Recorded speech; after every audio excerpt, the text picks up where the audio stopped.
নমস্কার বন্ধুরা, প্রতিমা রান্নাঘরে সব বন্ধুদেরকে স্বাগত জানিয়ে শুরু করছি আজকের রেসিপি। আজকে আমি মিষ্টি কুমড়ো পাতায় বাটা মাছের ভাপা তোমাদের সাথে শেয়ার করে দেখাবো। তার জন্যে আমি এখানে মিষ্টি কুমড়োর পাতাটাকে ভালো করে ধুয়ে নেওয়ার পর দিয়ে দিচ্ছি একটা কড়াইয়ের মধ্যে।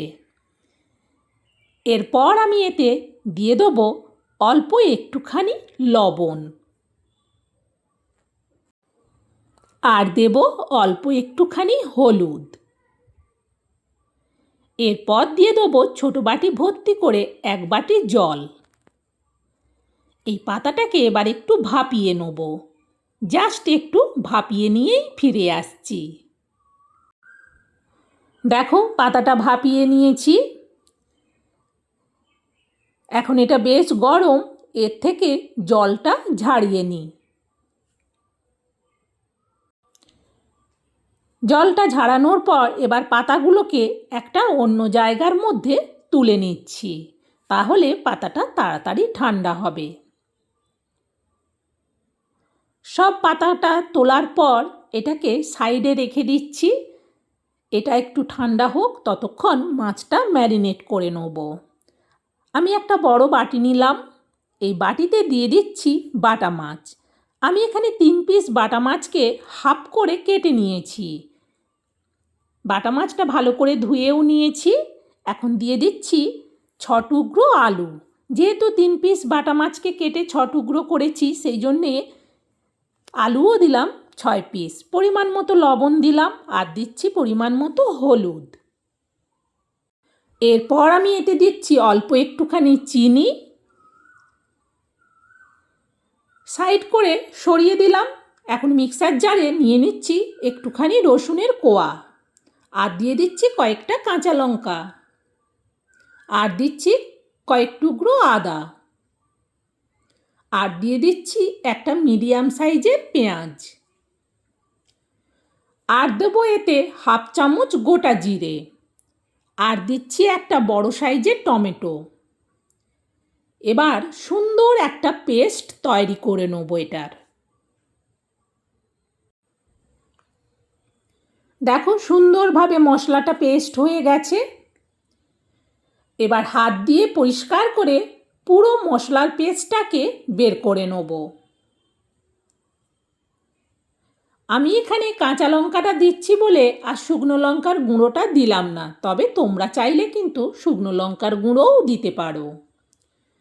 সব মশলাটা বের করে নেওয়ার পর এবার হাত দিয়ে ভালো করে মাছ আর আলুর মধ্যে মশলাটাকে ভালো করে মাখিয়ে নেব। সত্যি বলছি বন্ধুরা, এইভাবে বাটা মাছের ভাপা করলে খেতে এত ভালো লাগে যে এই একটা মাছের রেসিপি দিয়েই কিন্তু ভাত খাওয়া হয়ে যাবে। দেখো মাখানো হয়ে গেছে। এখন আর একটা ছোট্ট প্লেট নিলাম স্টিলের, তার মধ্যে নিয়ে নিচ্ছি পাতা। আমি এখানে একটা করে মাছে দেওয়ার জন্য 3 পিস পাতা নেব, সেই জন্যে প্রথমে 2টো পাতা নিলাম। এবার দিয়ে দিচ্ছি 1 টুকরো আলু আর একটা করে মাছ। আমি এখানে মাছটা আসলে কেটে দিয়েছি, নাহলে লম্বা হলে পাতাটাতে ভাঁজ করতে অসুবিধে হবে, সেই জন্যে মাছটাকে কেটে ছোট করে নিয়েছি। এবার দেখো প্রথমে একটা পাতাকে এইভাবে মাছটাকে ঢেকে দিলাম। এভাবে ঢেকে দেওয়ার পর উপর দিয়ে আর একটা পাতা দিয়ে দেবো। এরপর এটাকে বাঁধার দরকার নেই, যেহেতু পাতাগুলো ভাপিয়ে নিয়েছি তাই সুন্দরভাবে কিন্তু এইভাবে নরম হয়ে এর সাথে মিশে থেকে যাবে, একটুও ভাঁজ কিন্তু খুলবে না। এটাতে রাখলে হবে না, তাই পাতাটা আমি এই রেডি করে নেওয়ার পর একটা অন্য জায়গার মধ্যে তুলে নিলাম, আর একই রকমভাবে কিন্তু সবগুলোকে আমি ভাঁজ করে নিলাম। আবার উপর দিয়ে এইভাবে একটা করে পাতা দিয়ে দিলাম। আমি কিন্তু এই মাছটা ম্যারিনেট করার সময় তেল দিইনি। দেখো সবগুলো রেডি করে নিয়েছি। চলো এবার তাহলে আমি এটা কিভাবে ভাপাবো সেটা তোমরা দেখো। সবের প্রথম আমি গ্যাস জ্বেলে দিয়ে কড়াটা বসিয়ে কড়াতে দিয়ে দিচ্ছি সরিষার তেল। আমি কিন্তু এই তেল দিয়েই মাছটাকে ভাপাবো। তেল দেওয়ার পর এবার ভালো করে খুন্তি দিয়ে তেলটাকে কড়ার উপর পর্যন্ত চাড়িয়ে নেব, আর তেল আর কড়া কিন্তু খুব ভালো করে গরম হতে হবে, যেন কোনোভাবেই পাতাটা কড়াতে জড়িয়ে না যায়। দেখো তেল আর কড়াটা কতটা সুন্দরভাবে গরম হয়ে গেছে। এইবার এতে একে একে প্রথমে আমি 3 পিস দেব। 3 পিস দেওয়ার পর এটা একটু ঢেকে দেবো। মিনিট 2 বাদেই কড়ার থেকে ঢাকনাটা সরাচ্ছি। এবার এই 3 পিসকে আমি প্রথমে একটু উল্টে দেবো। দেখো কতটা সুন্দরভাবে এটা হয়ে গেছে, একটুও জড়ায়নি।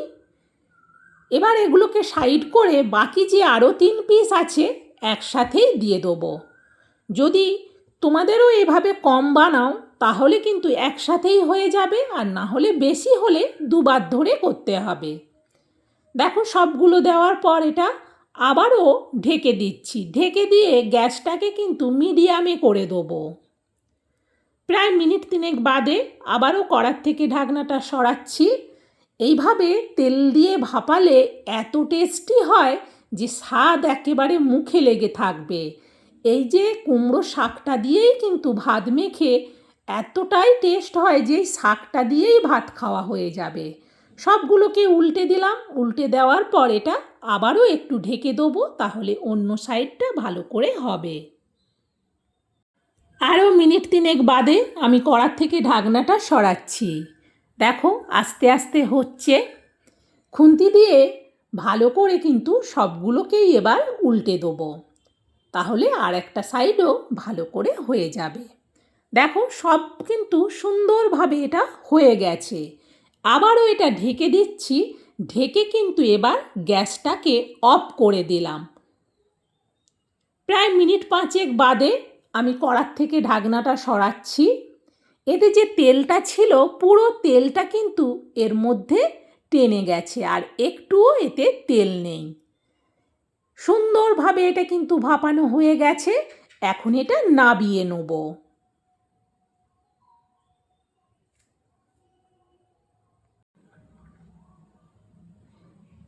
এই স্টিলের জায়গাটার মধ্যে আমি সব ভাপানো মাছগুলো নাবিয়ে নিচ্ছি।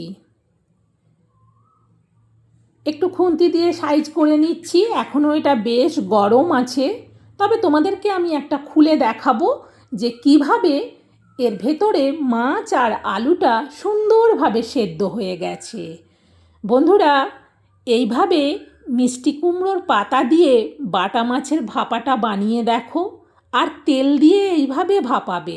এর স্বাদটা না মুখে লেগে থাকবে।